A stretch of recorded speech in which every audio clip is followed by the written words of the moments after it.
വീണ്ടും നമ്മുടെ കിച്ചണിൽ പുതിയ പ്രശ്നങ്ങൾ അരങ്ങേറിയിരിക്കുകയാണ്. നമ്മുടെ ജിഷിനും ജിസയിലും വെജിറ്റേറിയൻ ആണല്ലോ, അവര് നോൺ വെജ് കഴിക്കില്ല. കഴിഞ്ഞ ദിവസങ്ങളിൽ കിട്ടിയ കുറച്ച് മട്ടൻ ഇരിപ്പുണ്ട്. അപ്പോൾ മട്ടൻ കറി വെക്കാനായിട്ട് അനുമോളോട് അടുത്ത കിച്ചൺ ടീമിലെ എല്ലാവരും കൂടെ പറയുകയാണ്. വീട്ടിലുള്ള പലരും പറയുന്നു അങ്ങനെ മട്ടൻ കറി വെക്കാൻ മനസ്സോടെ അനുമോൾ സമ്മതിക്കുന്നുണ്ട്. അപ്പൊ നമ്മുടെ ജിഷിന് പറയുന്നുണ്ട്, ഞങ്ങൾ രണ്ടുപേരും വെജിറ്റേറിയൻ ആണ്, അതുകൊണ്ട് തന്നെ ഞങ്ങൾക്ക് വെജിറ്റബിൾസ് വെച്ചുള്ള എന്തെങ്കിലുമൊക്കെ മതിയെന്ന്. പിന്നെ അത് മാത്രമല്ല, ചോറ് അവിടെ ഇരിപ്പുണ്ട് എന്നുണ്ടെങ്കിൽ പോലും ഞങ്ങൾക്ക് ചപ്പാത്തി കൂടെ വേണമെന്ന് ജിഷിനും ജിസയിലും കൂടെ പറയുന്നുണ്ട്. അപ്പൊ ഇത് കേട്ടിരുന്ന് നമ്മുടെ റെന ഫാത്തിമ പറയുന്നുണ്ട്, ആഹാ അങ്ങനെയാണെങ്കിൽ എനിക്കും ചോറും കറിയും വേണ്ട, എനിക്ക് ചപ്പാത്തിയും കറിയും മതി.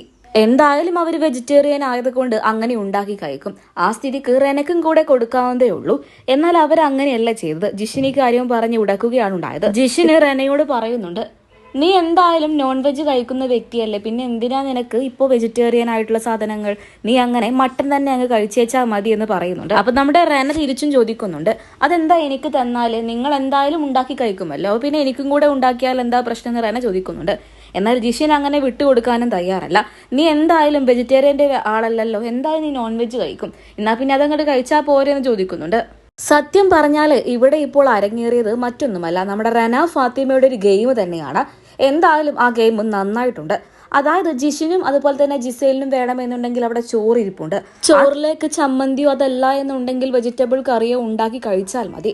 എന്നാൽ അവർക്കത് പറ്റില്ല. എന്തായാലും ചപ്പാത്തിയും വെജിറ്റബിൾ കറിയും തന്നെ വേണമെന്ന് നിർബന്ധം.